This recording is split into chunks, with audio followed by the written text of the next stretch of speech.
നമ്മൾ ഇന്റർനെറ്റിൽ കുറേ വെബ്സൈറ്റ്സ് ഒക്കെ ഓപ്പൺ ചെയ്യാറുണ്ടോ, അല്ലെങ്കിൽ കുറേ കാര്യങ്ങളൊക്കെ സെർച്ച് ചെയ്യാറുണ്ടോ, അല്ലെങ്കിൽ ഇൻസ്റ്റാഗ്രാമിലും ഫേസ്ബുക്കിലൊക്കെ എപ്പോഴും ആക്റ്റീവ് ആണോ? അങ്ങനെയുള്ളവരിൽ ചിലർക്ക് മാത്രം ചെറിയ പ്രൈവസി കൺസേൺസ് തോന്നാം.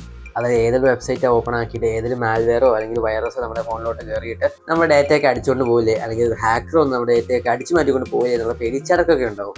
സോ ഇന്നത്തെ വീഡിയോയുടെ നമ്മൾ അതാണ് ഡിസ്കസ് ചെയ്യുന്നത്. അതായത് നിങ്ങൾ ഇങ്ങനത്തെ പ്രൈവസി കൺസേൺ ഉള്ള ആളുകളാണെങ്കിൽ ഈ ഒരു 10 സെറ്റിംഗ്സ് നിങ്ങളുടെ ഫോണിൽ നിങ്ങൾ മാറ്റി കഴിയുകയാണെങ്കിൽ അത്യാവശ്യം നിങ്ങളുടെ പ്രൈവസി കൺസേണിൻ്റെ ആ ഒരു പേടി കുറച്ചും കുറഞ്ഞു കിട്ടും. സോ എല്ലാവർക്കും മേനേഴ്സ് വേൾഡിലെ മറ്റൊരു വീഡിയോയിലേക്ക് സ്വാഗതം.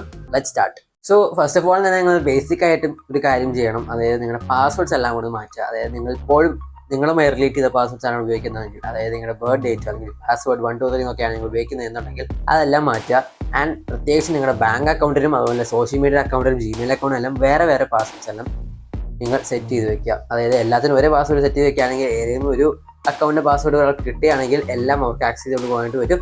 സോ അത് നിങ്ങൾ ചെയ്യാതിരിക്കുക. ആൻഡ് അൺക്രാക്കബിൾ ആയിട്ടുള്ള പാസ്വേഡ്സ് യൂസ് ചെയ്യുക. ഇങ്ങനെ അൺക്രാക്കബിൾ ആയിട്ടുള്ള പാസ്വേഡ്സ് ഒക്കെ സെറ്റ് ചെയ്യുക എന്നുള്ളൊരു വീഡിയോ നമ്മൾ മുമ്പ് ചാനൽ അപ്ലോഡ് ചെയ്തായിരുന്നു. ഷോർട്ട് വീഡിയോ ആയിരുന്നു, അത് കണ്ടിട്ടുള്ളവർക്ക് അത് മനസ്സിലാവും. ആൻഡ് രണ്ടാമതായി നിങ്ങൾ മോസ്റ്റ് ഇമ്പോർട്ടൻ്റ് ചെയ്യേണ്ട ഒരു കാര്യമാണ് 2-factor authentication അഥവാ 2FA എനേബിൾ ചെയ്ത് വെക്കുക. ഇപ്പോൾ ജസ്റ്റ് ഇൻ കേസ് ആ ഒരു ഹാക്കർ നിങ്ങളുടെ ആ ഒരു പാസ്വേഡ് എല്ലാം കണ്ടുപിടിച്ച് മുന്നോട്ട് വന്നെങ്കിൽ ഈ 2FA ഉള്ളത് കൊണ്ട് ആ ഒരു കോഡില്ലാതെ, നിങ്ങളുടെ ഫോണിലോട്ട് വരുന്ന കോഡില്ലാതെ ആ ഒരാൾക്ക് ഒന്നും ചെയ്യാനായിട്ട് പറ്റില്ല. സോ 2FA ഇപ്പോൾ തന്നെ ഇനേബിൾ ചെയ്ത് വെച്ചു. ആൻഡ് മൂന്നാമതായും നിങ്ങൾ അത്ര പ്രൈവസി കൺസേൺ ആണ് എന്നുണ്ടെങ്കിൽ നിങ്ങൾ നിങ്ങളുടെ ഇൻസ്റ്റാഗ്രാം അല്ലെങ്കിൽ ഫേസ്ബുക്ക് അക്കൗണ്ടിൽ പോവുക. അവിടെ പ്രൈവസി സെറ്റിംഗ്സിൽ പോയിട്ട് നിങ്ങളുടെ പോസ്റ്റ്, അതായത് നിങ്ങളുടെ ഫോട്ടോസും വീഡിയോസും എല്ലാം ആർക്കൊക്കെ കാണാൻ പറ്റും എന്നുള്ളത് നിങ്ങൾക്ക് അവിടെ ലിമിറ്റ് ചെയ്ത് വെക്കാനായിട്ട് പറ്റും. അപ്പോൾ നിങ്ങൾ ലിമിറ്റ് ചെയ്ത് വെക്കുക, പ്രൈവറ്റ് ആക്കി വെക്കുക. പബ്ലിക് ആയിരുന്നെങ്കിൽ അതൊക്കെ പ്രൈവറ്റ് ആക്കി വെക്കുക, നിങ്ങൾ അത്ര ഒരു പ്രൈവസി കൺസേൺ ഉള്ള വ്യക്തിയാണെങ്കിൽ. ആൻഡ് നിങ്ങൾ സെർച്ച് ചെയ്യുമ്പോഴൊക്കെ നിങ്ങൾ സെർച്ച് ചെയ്യുന്ന കാര്യങ്ങളൊക്കെ ട്രാക്ക് ചെയ്യപ്പെടുന്നു എന്ന് ഭയമുള്ളവർക്കൊക്കെ നിങ്ങൾക്ക് നിങ്ങളുടെ ബ്രൗസറിനോ സെർച്ച് എഞ്ചിനൊക്കെ ഒന്ന് മാറ്റി ഉപയോഗിച്ച് നോക്കാം. ഇപ്പോൾ ഗൂഗിൾ ക്രോം ഒക്കെ നല്ല ബ്രൗസേഴ്സ് ആണ്, പക്ഷേ ഒരു പ്രൈവസി വാക്യൂമാണ്. സോ നിങ്ങൾക്ക് കുറച്ചും കൂടെ പ്രൈവസി കൂടുതലുള്ള ബ്രൗസേഴ്സ് ലൈക്ക്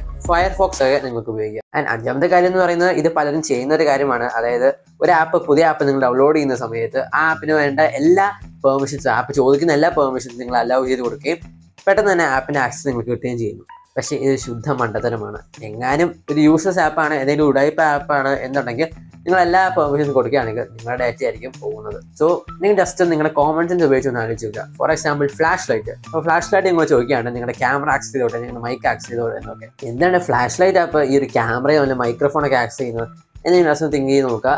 ആൻഡ് നിങ്ങൾ അതിനനുസരിച്ച് പെർമിഷൻസ് ഒക്കെ കൊടുക്കുക. സോ ഇപ്പോൾ തന്നെ നിങ്ങൾ സെറ്റിംഗ്സിൽ പോയിട്ട് നിങ്ങളുടെ ലൊക്കേഷൻ, ക്യാമറ ആൻഡ് മൈക്രോഫോൺ ഇതിനൊക്കെ ആക്സസ് നിങ്ങൾ കൊടുത്തിട്ടുള്ള ആപ്ലിക്കേഷൻസ് ഏതൊക്കെയാണെന്ന് റിവ്യൂ ചെയ്ത് നോക്കുക.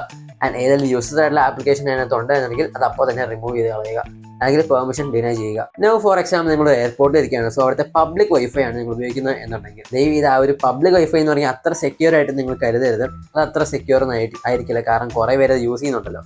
സോ ദയവ് ഇത് പബ്ലിക് വൈഫൈ വെച്ചിട്ട് പബ്ലിക് വൈഫൈ കണക്ട് ചെയ്തിട്ട് നിങ്ങൾ നിങ്ങളുടെ ബാങ്ക് അക്കൗണ്ട് ലോഗിൻ ചെയ്യുക, അല്ലെങ്കിൽ സെൻസിറ്റീവ് ആയിട്ടുള്ള ഫയൽസ് ഒന്നും ഓപ്പൺ ചെയ്യാതിരിക്കുക. എന്തെങ്കിലും ഉണ്ടെന്ന് നമുക്ക് പറയാനായിട്ട് പറ്റില്ല. സോ അതാണ് സേഫ്. ഇനി ഇന്റർനെറ്റിലൂടെയൊക്കെ വന്നിട്ട് നമ്മുടെ ഡാറ്റ ചോർത്തിക്കൊണ്ട് പോകും എന്ന് പേടിയുള്ളവർക്ക് VPNs ഒക്കെ യൂസ് ചെയ്യാം. VPN അറിയില്ലേ, വെർച്വൽ പ്രൈവറ്റ് നെറ്റ്വർക്ക്. അതായത് നമ്മുടെ നെറ്റ്വർക്ക് ഒക്കെ എൻക്രിപ്റ്റ് ചെയ്ത് വെച്ചോളും. ചെറിയ പറഞ്ഞാൽ ആർക്കും എളുപ്പത്തിൽ വന്നാൽ നമ്മുടെ ഡാറ്റ ഒന്നും അടിച്ചുകൊണ്ട് പോകാനായിട്ട് പറ്റത്തില്ല. സോ അത്രേ ഉള്ളൂ. 7 ടിപ്സ് ആണ് നമ്മളിന്ന് ഡിസ്കസ് ചെയ്തത്. ബാക്കി 3 അടുത്ത ഇവിടെ നമുക്ക് കാണാം.